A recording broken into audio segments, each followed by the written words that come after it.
The Settings menu has some very easy-to-use tools to help manage your streaming TV experience without having to contact customer support. From the program guide, press the back button on your remote to open the top navigation menu. Then press the left or right side of your remote control ring until you highlight Settings. Then press the bottom of your remote ring to open the Settings menu. The setting features we will focus on are Favorites and Devices, where you can add a new device to your service. Favorites is a really cool feature if you only watch certain channels and want to reduce the number of channels to scroll through from your program guide. Highlight Favorites and press the right side of your remote ring once.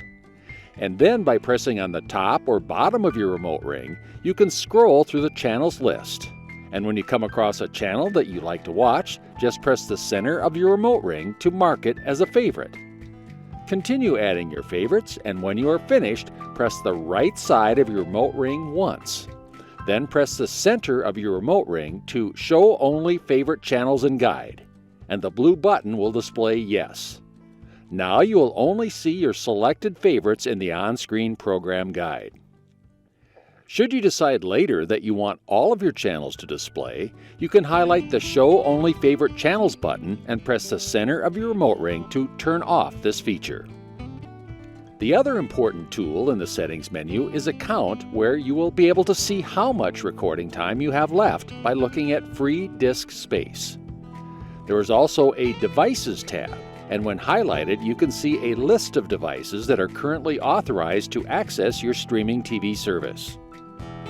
Now let's say that you just purchased a new TV for the family room and need to get a new device connected for the big game.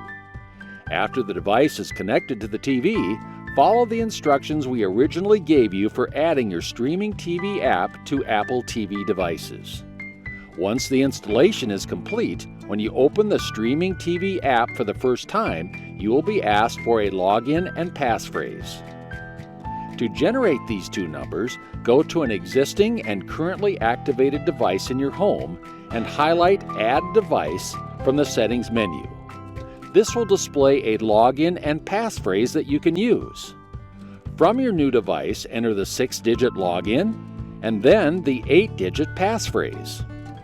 At this point, your new device will be activated for your streaming TV service just in time for the big game.